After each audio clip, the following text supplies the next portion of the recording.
মন্ত্রী আনিসুল হক, তাকে দুটি মামলায় গ্রেপ্তার দেখানো হয় এবং রাশেদ খান মেনন এবং হাসানুল হক ইনু এরাও বেসিক হাসিনার অন্যতম সহযোগী এবং জুলাই বিপ্লবের হত্যার অন্যতম তারা কুশীলব, তাদেরকেও একটি মামলায় আজকে গ্রেপ্তার দেখানো হয়।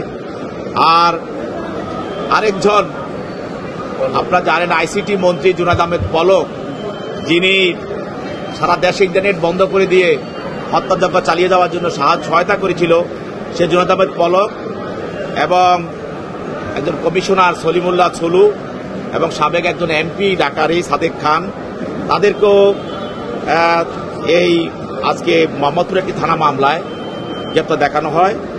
এছাড়াও আপনারা জানেন যে আরেকটি মামলায় যে স্বাধীনতা চিকিৎসক পরিষদের একজন সহসভাপতি জাকিয়া কামাল মুন, তাকেও একটা মামলায় হত্যা মামলায় গ্রেপ্তার দেখানো হয়।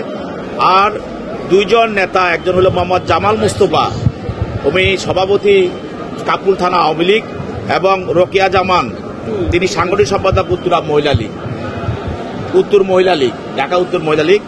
এই দুইজন আপনারা জানেন যে জাহাঙ্গীর মানে গাজীপুরের মেয়র জাহাঙ্গীরের নেতৃত্বে 28-10-23 তারিখে যে বিএনপির মহাসমাবেশে যে আক্রমণটা করা হয়েছিল, সেখানে শামীম নামে একজন যুবদল কর্মী নিহত হয়েছিল।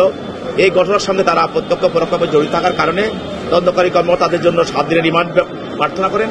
বিজ্ঞ আদালত তাদের বিরুদ্ধে 3 দিনের রিমান্ড মঞ্জুর করে এই দুইজনকে তদন্তকারী কর্মকর্তার হেফাজতে প্রদান করেন।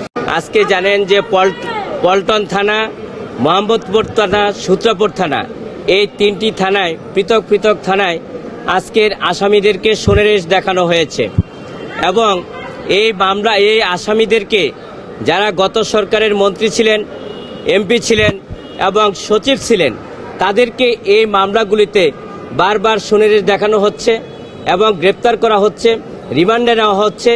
আমরাও বিজ্ঞ আদালতে আমরা সাবমিশন রাখি এবং জামিন শুনানি করি, কিন্তু বিজ্ঞ আদালত সন্তুষ্ট হয়ে সেগুলি নামঞ্জুর করেন। এতে করে আমরা মনে করি যে আমাদের হিউম্যান রাইটস লঙ্ঘিত হচ্ছে, মানবাধিকার লঙ্ঘিত হচ্ছে, আমরা ন্যায় বিচার হতে বঞ্চিত হচ্ছে এবং আইনের শাসনের আমরা